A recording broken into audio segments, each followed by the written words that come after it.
bisa berkembang ya alhamdulillah, itu karena memang saya menggunakan pakan alternatif juga. Selain pakan jadi, pakan alternatifnya itu bisa menekan biaya karena ada aja kolam yang disediakan untuk produksi azolla. Selain untuk pakan bebek, saya juga pakai untuk pakan ikan.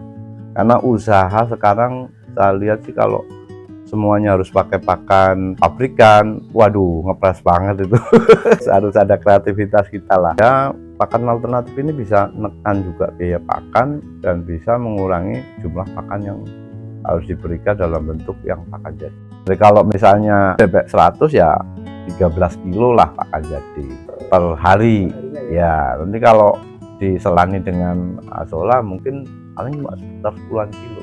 Jadi lumayan itu menekannya, lumayan ya. Kalau populasinya sedikit mungkin belum terasa, tapi kalau udah populasinya 1000 itu kan udah banyak, itu udah 30 kilo buat bayar 2 orang tenaga itu udah bisa cukup itu. Jadi penghematannya bisa seperti itu ya. Harus tekun, sabar, pasti harus seperti itu. Jadi yang pengalaman saya tuh 1 bulan molting udah modal lagi pas-pasannya. Waktu itu kan berat sekali tuh, tapi ya harus bersabar lah bagaimana caranya untuk sampai bebek itu pulih bisa normal lagi. Memang nggak bisa instan, harus usaha itu langsung berhasil itu nggak ada ceritanya lah, pasti juga harus ada jatuh bangunnya. Jadi memang kesabaran, ketekunan itu wajib itu buat orang semua, apalagi usaha tani, ternak itu, ikan itu memang butuh itu karena usaha dengan makhluk hidup ya. Risiko ini sih alhamdulillah kalau bebek itu jarang sekali. Kalau ikan itu kan terkait dengan masalah suplai air apa itu jatuh bangunnya lebih banyak daripada bebek. Kalau bebek jauh lebih stabil.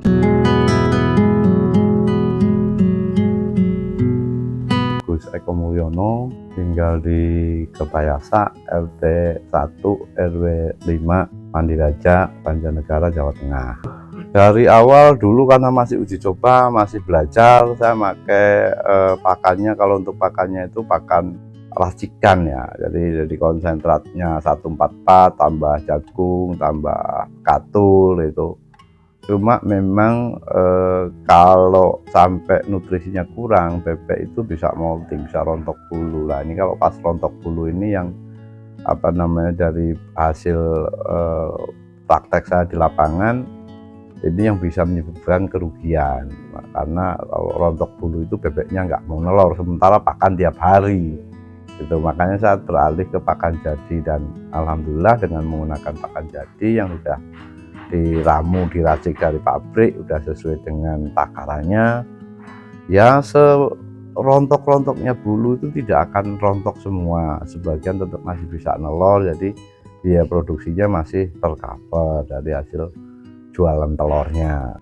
Untuk mengembangkan saya itu juga dari mereni lah istilahnya, dari umur bebek kecil ya, umur di bawah 1 bulan saya mengembangkan untuk pakan alternatif juga. Saya biasa menggunakan, selain pakan pabrikan, saya kasih tambahan azolla. Jadi untuk menekan biaya dengan pakan azolla ini bisa menurunkan sampai dengan 60% biaya pakan. Azolla biasanya jam 10, jam 11 saya kasih azolla. Jadi setiap hari saya kasih pagi, sore. Kalau kita karena memang ya saya waktunya itu, saya itu ngaturnya itu agak susah juga. Kadang pakan jadi itu sebenarnya enak ya, bisa saya kasih pakan sehari sekali full di pagi, sore udah kasih pakan jadi. Cuma nanti azollanya nggak kemakan biasanya, atau kemakannya sedikit. Tapi kalau saya kasih pagi sore pakan jadinya, siangnya itu azollanya dia mau makan, pastinya gitu. Jadi ya kemakan sih, tetap azollanya kemakan, cuman tidak selahap waktu kondisinya itu pagi itu udah dikasih pakan jadi full 3 kali kasih makan ya. Porsinya nggak nyampe sih, kalau teman-teman kan mungkin pakai 1,2, 1,5, 1,3, 1,5 lah. Tapi kalau dengan azolla ini kayaknya nggak nyampe 1 gram itu per ekor per hari. Jadi masih lumayan bisa menekan biayanya banyak lah. Makanya kan tadi saya matur ya, masih ada lebihan, nah itu masih bisa mengembangkan. Visibilitasnya juga bagus lah kalau di bebek ini. Jadi yang harusnya kalau beli itu harganya 80, 90.000, sebetulnya kalau kita mau dari kecil ya netesin sendiri dengan ditambah dengan pakan alternatif, itu dengan nanti harga akhirannya tuh plus minus. Katakanlah biaya untuk membuat bayah itu 60.000 ya, akhirannya tuh kalau dijual 50.000 juga sebetulnya dengan masa produksi 1,5 sampai 2 tahun ya sebenarnya pengembalian modalnya cepat. Ya, jadi kalau ternak bebek ini saya lihat itu hasil keuntungannya itu bisa untuk terus berkembang. Jadi selain dapat untung dari jual telurnya, nanti juga dari akhirannya itu kita tuh bisa dapat keuntungan. Kalau bebek itu akhirannya bisa laku 50 sampai 60.000 dengan investasi awal, katakanlah modal awal beli bayahnya itu plus minusnya ya sama. Bebek itu bayar ya 80, mahal-mahalnya 90.000. Bebek itu akhirannya bisa laku antara 50-60. Terus tingkat istilahnya resikonya karena kita di atas kolam, bebek itu hampir memang asli unggas air, jadi benar-benar tahan gitu dengan kondisi harus di atas permukaan kolam. Saya bisa dapat hasil dari sisa pakan bebek yang nggak makan, terus dari produksi telurnya yang filter bisa laku 2.500, yang untuk asinan bisa laku 2.000 ya. Alhamdulillah lah kalau dilihat dari hasil persentasenya sebetulnya bisa antara di masa puncaknya 80-85%, kemudian bisa di rendah-rendahnya itu ya 70% dari populasi. Kalau diperhitungkan bahkan kalau kandang lah tidak dimasukkan ke biaya itu paling 2-3 bulan setelah nelor itu bisa BEP ya, paling lama 4 bulan lah. Memang kalau kandang kita memang lebih besar investasinya. Satu petak itu kalau lantainya itu tiang-tiangnya harus pakai beton bisa habis sampai dengan 3 juta per petak dengan populasi 30-an ekor lah, 25 sampai 30 ekor lah. Itu memang kalau saya hitung-hitung ya butuh sekitar dengan biaya bayar, obat, perawatan ya 400 hari itu udah investasi. Dengan kandangnya itu udah BEP. Nah, kalau masalah produksi telurnya tidak berpengaruh karena tetap ada kotak yang ada sekamnya untuk tempat nelor. Jadi bebek itu kalau udah terbiasa ya tetap nelornya di kotak itu, jadi tidak tercecer-cecer. Cuma memang ya tetap ada 1-2 yang nelor di luar kotak sekam itu resikonya cuma jadi telurnya kotor. Tapi kalau yang nelor di kotak karena ada sekamnya, telurnya tetap bersih. Ini pengaruhnya nanti memang di harga jual. Kalau penetas itu mesti nyarinya itu telurnya yang bersih karena tidak mau mencuci telurnya, jadi pasti pilih yang bersih-bersih saja. Selama saya usaha ternak bebek ini alhamdulillah ya tadi yang saya sampaikan lancar lah ini. Ya ada 1-2 ekor yang mati, tapi itu karena bukan mati penyakit ya atau karena ceklik kedinginan karena kandangnya di atas kolam, tapi karena biasanya itu kecepit itu masuk ke sela-sela gitu. Jadi karena mungkin kurangnya kita kontrol air ya, itu karena airnya kan pakai balon di depan kandang itu sampai kehabisan, bebek kesulitan nyari ya. Bebek ini alhamdulillah sampai populasi segini itu nggak ada itu yang kendala yang berarti lah ya. Wajar 1-2 ada yang mati itu ya, faktornya itu human error itu karena orangnya yang kurang teliti telaten air biasanya itu.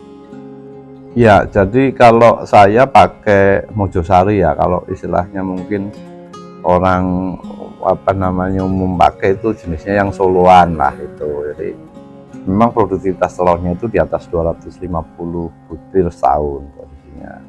Jadi telurnya bagus, produksinya bagus, juga besar, banyak juga yang suka. Bahkan mungkin kalau untuk di daerah saya itu masih kurang ya bebek jenis ini. Makanya untuk telur veltilnya terutama itu sangat diminati. Jadi ada yang teman dari Banyumas, ada yang teman dari Purbalingga, itu ngelihat bebeknya itu tertarik untuk ikut mengembangkan beli telur veltilnya untuk ditetaskan untuk sendiri maupun dijual. Kalau Mojosari ini memang relatif lebih besar ya, bebeknya lebih besar, lehernya panjang posisinya, jadi menarik gitu. Merinya pun mungkin umur tetas di bawah 1 minggu tuh udah kelihatan lebih gede dibandingkan yang lokal. Jadi mungkin teman-teman jualnya juga jadi lebih gampang lah, karena udah kelihatan barangnya beda. Pernah juga dulu awal itu beli yang lokalan, itu telurnya nggak sebesar yang Mojosari, produktivitasnya juga tidak sebanyak ini, jadi cenderung telurnya lebih kecil lah, dan BK-nya tuh idahnya lebih banyak. Kalau Mojosari ini BK-nya sedikit sekali. Nah, dengan usaha bebek ini alhamdulillah bisa berkembang dari dulu awal uji coba 100, sekarang populasinya sudah 1.300, insya Allah sebentar lagi 1.600 ekor. Kalau yang sudah produksi dari total sepopulasi itu sebenarnya yang sudah produksi baru 600-an ekor.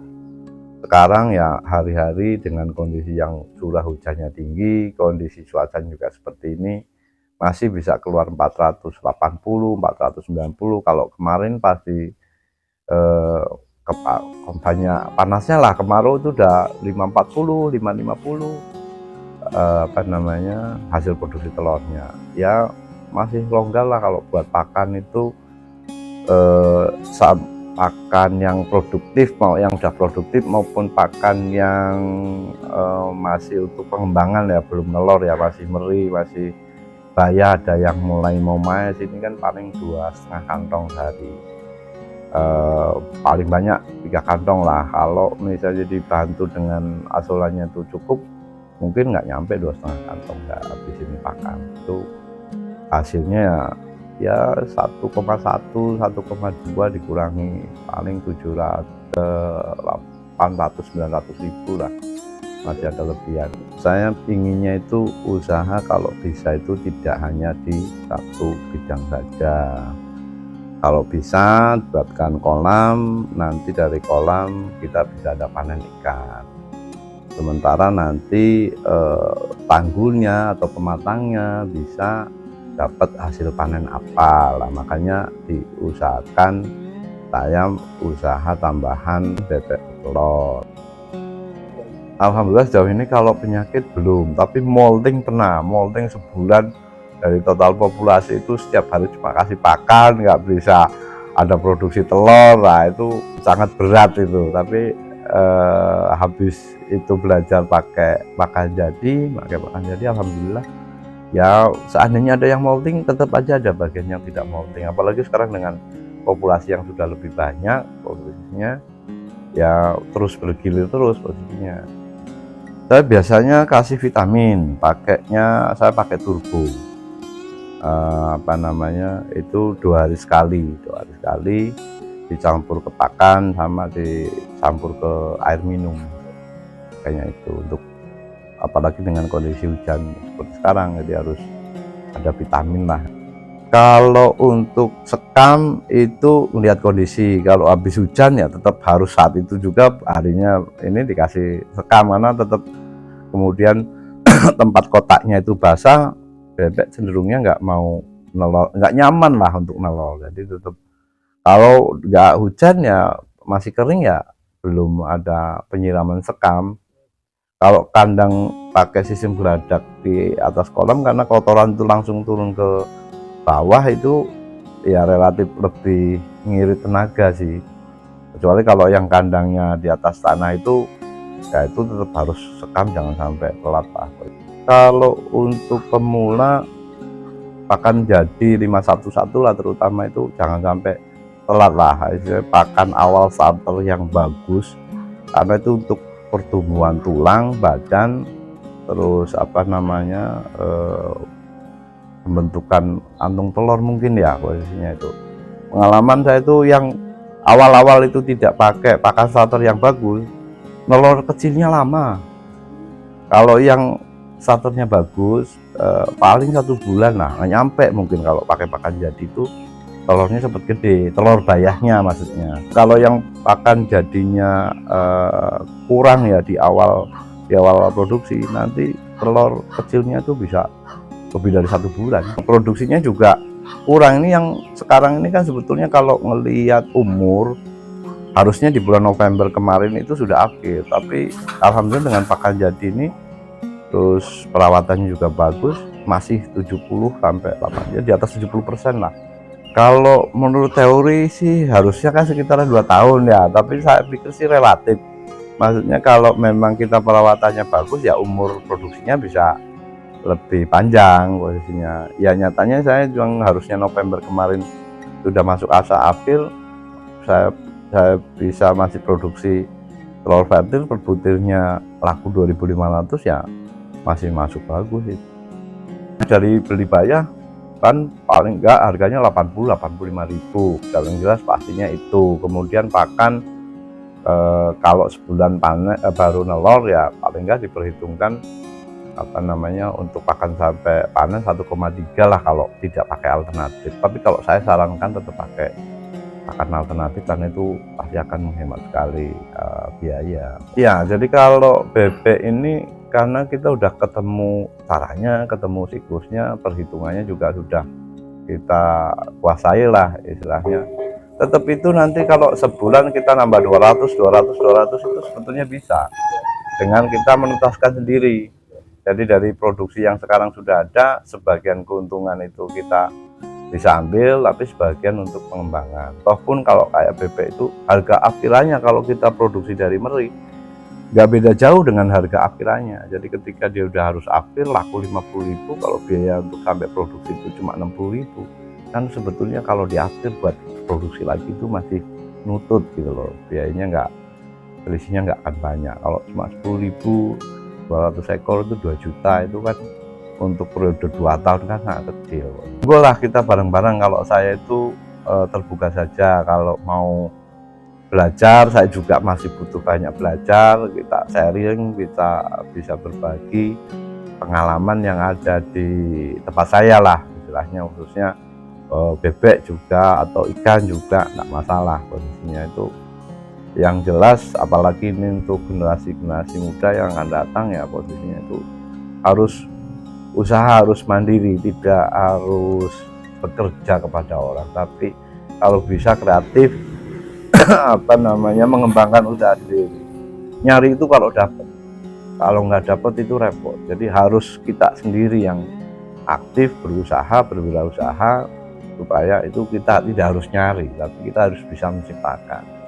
Seperti itu kalau saya pikir untuk ya teman-teman lah, saudara-saudara yang di sana itu kalau bisa itu kita harus bisa usaha, jangan mengandalkan harus kerja, karena kerja itu pasti terbatas, tapi kalau usaha itu tidak terbatas.